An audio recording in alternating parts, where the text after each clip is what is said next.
Cricket మన దేశంలో ఇదొక ఆట మాత్రమే కాదు, కోట్ల మంది గుండె చప్పుడు.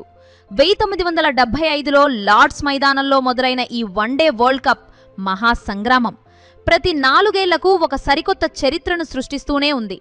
1983లో లార్డ్స్ బాల్కనీలో కపిల్ దేవ్ ఎత్తిన ఆ మొదటి కప్పు, 2011లో ముంబై వాంకడే స్టేడియంలో ధోని కొట్టిన ఆ విన్నింగ్ సిక్సర్.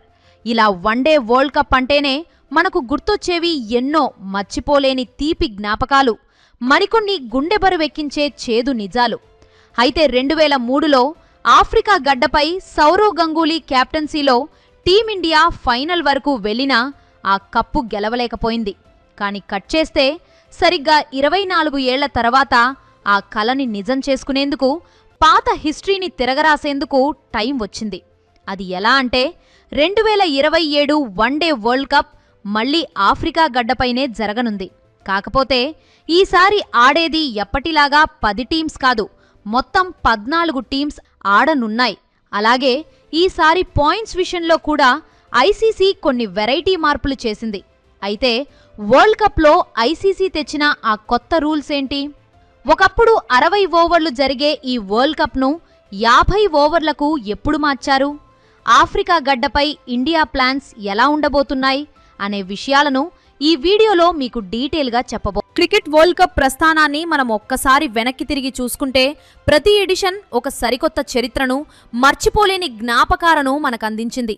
1975లో ఇంగ్లాండ్ వేదికగా 60 ఓవర్ల ఫార్మాట్లో ఈ మొదటి వరల్డ్ కప్ అట్టహాసంగా ప్రారంభమైంది.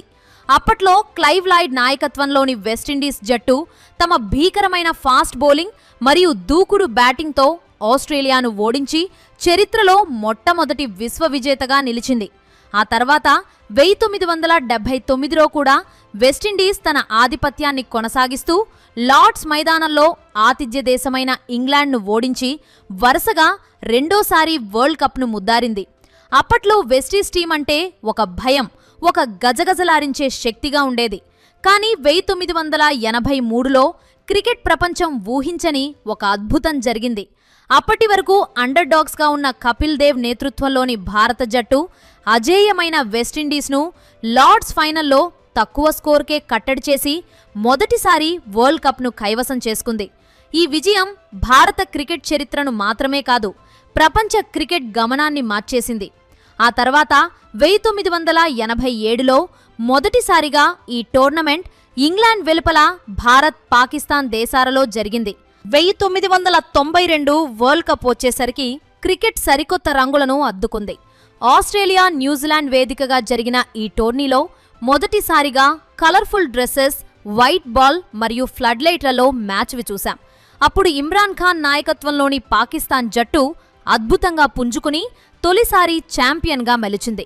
ఇక 1996లో మన ఉపఖండంలో జరిగిన టోర్నీలో శ్రీలంక పిన్ హిట్టర్ వ్యూహంతో సంచలనం సృష్టించి టైటిల్ గెలిచింది. ఆ తర్వాతి కాలం ఆస్ట్రేలియా ఆధిపత్యానికే అంకితమైంది. 1999లో ఇంగ్లాండ్లో, 2003లో మొదటిసారి ఆఫ్రికా గడ్డపై మరియు 2007లో వెస్టిండీస్లో జరిగిన టోర్నీల్లో ఆస్ట్రేలియా వరుసగా 3 సార్లు విజేతగా నిలిచి రికార్డు సృష్టించింది. ముఖ్యంగా 2003లో సౌరవ్ గంగూలీ సారథ్యంలోని భారత జట్టు ఫైనల్ వరకు వెళ్లినా ఆసీస్ చేతిలో ఓటమి పాలవ్వడం మనందరికీ గుర్తే ఉంటుంది.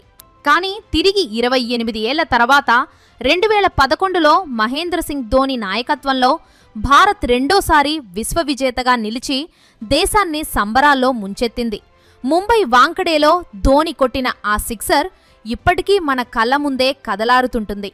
ఆ తర్వాత 2015లో ఆస్ట్రేలియా 5వ కప్పు గెలవగా, 2019లో ఇంగ్లాండ్ మరియు న్యూజిలాండ్ మధ్య జరిగిన ఫైనల్ మ్యాచ్ క్రికెట్ చరిత్రలోనే అత్యంత ఉత్కంఠభరితమైనదిగా నిలిచింది.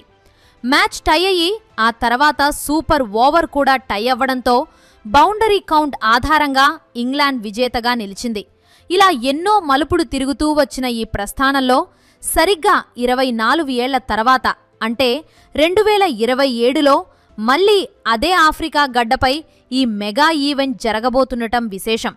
ఇక అసలు విషయానికి వస్తే 2027 వరల్డ్ కప్కు సౌత్ ఆఫ్రికాతో పాటు జింబాబ్వే మరియు నమీబియా సంయుక్తంగా ఆతిథ్యమిస్తున్నాయి. ఈ టోర్నీ అక్టోబర్ 4, 2027న ప్రారంభమై నవంబర్ 21న ఫైనల్ మ్యాచ్తో ముగుస్తుంది. ఇందులో మొత్తం 54 మ్యాచ్లు జరగనుండగా వీటిలో అత్యధికంగా 41 మ్యాచ్లు సౌత్ ఆఫ్రికాలోనే నిర్వహిస్తారు. ఇందుకోసం సౌత్ ఆఫ్రికాలో 8 ప్రధాన వేదికలను అంటే జోహన్నెస్బర్గ్, కేప్టౌన్, సెంచూరియన్ వంటి నగరాలను సిద్ధం చేస్తున్నారు. ఈ టోర్నీలో మనల్ని ఆశ్చర్యపరిచే మరో విషయం ఏమిటంటే నమీబియా ఆతిథ్యమివ్వడం. నమీబియా ఒక అసోసియేట్ దేశం అయినప్పటికీ మొదటిసారిగా ఇలాంటి మెగా ఈవెంట్ను హోస్ట్ చేస్తోంది. ఇందుకోసం విండ్హోక్ నగరంలో ఒక అద్భుతమైన కొత్త స్టేడియం నిర్మిస్తున్నారు. ఇక టోర్నీ ఫార్మాట్ విషయానికి వస్తే గత 2 వరల్డ్ కప్లలో కేవలం 10 జట్లే ఆడాయి.